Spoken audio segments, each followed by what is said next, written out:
चाहे वो लालू यादव की सरकार की उनकी डिग्री है प्रोफेसर का, अगर वह प्रोफेसर रहते, वो पढ़े लिखे रहते तो इस तरह का बेतुका बयान ही नहीं। महागठबंधन की सरकार है, ये जो घमंडिया टीम बनी हुई है, यह घमंडिया टीम पूरी तरह नेस्तानाबूद होने जा रही है। अपनी बेचैनी में ये लोग जो समझ में आया बोल रहे हैं, बौखलाहट में ये बयान में। उसी रामचरितमानस के आग में महागठबंधन की सरकार अब की बार जलने वाली है और आज इसकी शुरुआत बैकुंठपुर की धरती से आज बैकुंठपुर के भारतीय जनता पार्टी के कार्यकर्ताओं ने प्रवेश किया है।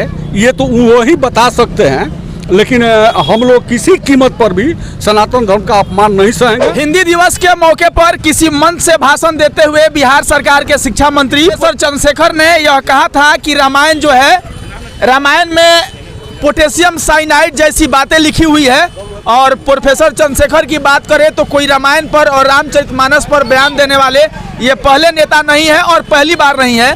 इसके पहले भी उन्होंने रामायण पर एक चौपाई के निचली लाइन को कोट करते हुए उन्होंने कहा था, ढोल गंवार शूद्र पशु नारी ये सब ताड़न के अधिकारी। और फिर इस बार भी उन्होंने अरण्य कांड के एक चौपाई के निचले लाइन को कोट करते हुए कहते हैं कि पूजहि विप्र सकल गुणहीना शूद्र न पूजहि वेद परवीना। और इस तरह से कई विवादित बयान दिए हैं। बाकी आप देख सकते हैं कैमरे में ये तमाम लोग जो सनातन धर्म को मानने वाले लोग हैं, हिंदू धर्म से आस्था रखते हैं, और ये तमाम लोग शिक्षा मंत्री का पुतला जलाया है। और कह सकते हैं कि विरोधात्मक नारे से पूरे बाजार का, आप दिघवा दुबौली में बैकुंठपुर में पूरे बाजार का भ्रमण करके और सांकेतिक तौर पे विरोध करते हुए शिक्षा मंत्री जी का यहाँ पे पुतला दहन किया गया था। क्या नाम है सर आपका? शुभ नारायण सिंह नाम है। शुभ नारायण सिंह है। क्या कर रहे हैं ये लोग आप? हम लोग बिहार के शिक्षा मंत्री चंद्रशेखर यादव का पुतला दहन कर रहे हैं। सनातन का अपमान किसी कीमत पर भी बर्दाश्त भारत के नागरिक नहीं करेंगे। हम लोग उनका पुतला जलाकर विरोध प्रदर्शन कर रहे हैं। भगवान उनको सद्बुद्धि दें।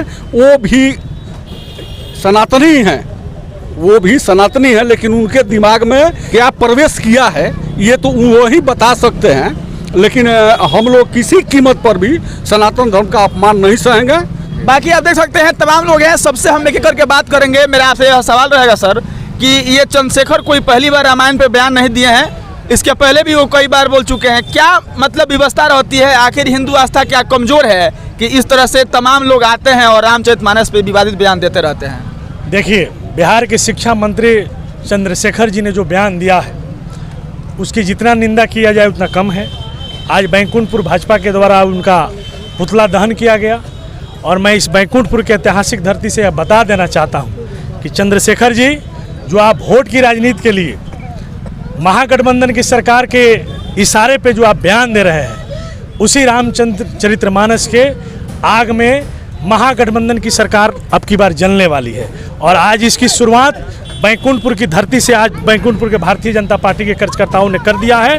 रामचरितमानस हजारों व्यक्तियों के, करोड़ों व्यक्तियों की आस्था का ग्रंथ है और उस रामचरितमानस के विषय में चंद्रशेखर जी कहते हैं साइनाइड से खतरा है। जो भारत का संस्कार है या उनका जो बयान है वह भारत के संस्कार पर चोट है और भारतीय जनता पार्टी के कार्यकर्ता बैठने वाले नहीं हैं। आज चंद्रशेखर का यहाँ पुतला फूका गया है और हम आपको बता देना चाहते हैं कि इसी चंद्रशेखर के आग में महागठबंधन की सरकार अब की बार जलने वाली है। बिहार सरकार में वो शिक्षा मंत्री हैं, बताया जाता है कि वो प्रोफेसर भी हैं। जब पिछली बार उन्होंने इस तरह का बयान दिया था तो राजद सुप्रीमो लालू यादव ने बुला करके तीखे शब्दों में कहा था कि आप इस तरह के बयानों से बचिए। उसके बाद भी इस तरह से बार बार गलती कर रहे हैं। क्या उनका मंशा है? क्या कहना चाहते हैं? वो लालू यादव की सरकार की उनकी डिग्री है प्रोफेसर का, अगर वह प्रोफेसर रहते, वो पढ़े लिखे रहते तो इस तरह का बेतुका बयान ही नहीं देते। राजनीति में चमकने के लिए और सा बयान है, लेकिन आप भारत के संस्कार पर, भारत के धर्म ग्रंथ पर आप गलत बयान दे रहे हैं। ये कोई राजनीति है? या भारतीय जनता पार्टी के लोग जो महागठबंधन की सरकार है इसको छोड़ने वाली नहीं है इस तरह के बेतुका बयान से। और चंद्रशेखर जी को हम लोग नसीहत देना चाहते हैं कि इस तरह के बयान से आप बचिए। शिक्षा मंत्री हाय हाय। चलिए आगे हम बात करते हैं। अच्छा, हिंदू के रामचरितमानस पे बार बार इस तरह का बयान दिया जाता है। रामचरितमानस में सच में ऐसा कुछ लिखा गया है क्या, जो शूद्र को लेकर के या निचली जाति में जो लोग जीवन जी रहे हैं उन लोगों के लिए, उन लोगों के खिलाफ कुछ लिखा गया है क्या? देखिए, हमारे शिक्षा मंत्री जी ने जो बयान दिया है निश्चित रूप से उनके अज्ञानता का परिचायक है। शिक्षा मंत्री वो बन गए हैं, अभी हमारे मित्र ने कहा है कि माननीय शिक्षा मंत्री लालू यादव के कॉलेज से पढ़े हुए हैं, उनके चरवाहा विद्यालय के पढ़े हुए हैं, इसलिए इस तरह का बयान देते हैं। अगर वह मानस को पढ़े होते तो उनको पता होनी चाहिए रामचरितमानस सबको जोड़ने की बात कहता है। रामचरितमानस सबको साथ लेके भगवान श्री राम ने भिलनी को, भगवान श्री राम ने केवट को, पिछड़ों को साथ लेकर के आगे बढ़ने का काम किया। और मानस में तो गोस्वामी जी ने साफ शब्दों में कहा है कि ईश्वर अंश जीव अविनाशी, चेतन अमल सहज सुखराशि, पूजहि, सबको पूजने की, सबको सम्मान करने की बात कहते हैं हमारे मानस में गोस्वामी जी। लेकिन हमारे अगर चंद्रशेखर जी शिक्षा मंत्री अगर इस तरह का बयान देते हैं तो निश्चित रूप से एक एजेंडे पर काम कर रहे हैं, और यह एजेंडा देश विरोधी जो गतिविधियां हैं वो उनको कहीं से ना कहीं से उनको पीछे से पोक कर रही हैं, उनको ये उकसा रही हैं, किसी न किसी तरह का फंडिंग कर रही हैं। और इस फंडिंग के आधार पर हमारे शिक्षा मंत्री और तमाम उनके जो गठबंधन के लोग हैं इस तरह का बेतुका बयान देते हैं, चाहे वह बिहार का बयान हो, चाहे वह स्टालिन जैसे लोग कर्नाटक में बोलते हो। यह एक हमारे भारतीय संस्कृति के प्रति एक नकारात्मक विचार फैला करके, और यह लोग चाहते हैं कि हम वोट को पोलराइजेशन कर लेंगे, जबकि सच्चाई यह है कि हमारी संस्कृति, हमारा संस्कार इतना अमर है कि आने वाले दिनों में जब 2024 में लोकसभा का चुनाव होने जा रहा है और 2025 में विधानसभा का चुनाव होने जा रहा है, आप देखेंगे उस चुनाव में ये जो गठबंधन, महागठबंधन की सरकार है, ये जो घमंडिया टीम बनी हुई है, यह घमंडिया टीम पूरी तरह नेस्तानाबूद होने जा रही है। अपनी बेचैनी में ये लोग जो समझ में आया बोल रहे हैं, बौखलाहट में ये बयान मैं कह रहा हूँ। अंतिम सवाल आपसे, ये लेकर के 2 बार उनका बयान हो गया, क्या बैकुंठपुर में उनका पुतला दहन करने से इस तरह से बयानबाजी करना वो छोड़ देंगे, या फिर अगर आगे इस तरह से और भी मतलब रामचरितमानस पे या किसी सनातन के अन्य ग्रंथों पर अगर विवादित बयान देते हैं तो फिर आप लोग क्या करेंगे? देखिए, किसी का मानसिकता को हम नहीं बदल सकते। मानसिकता यह दर्शाती है कि वह उस व्यक्ति का संस्कार क्या है।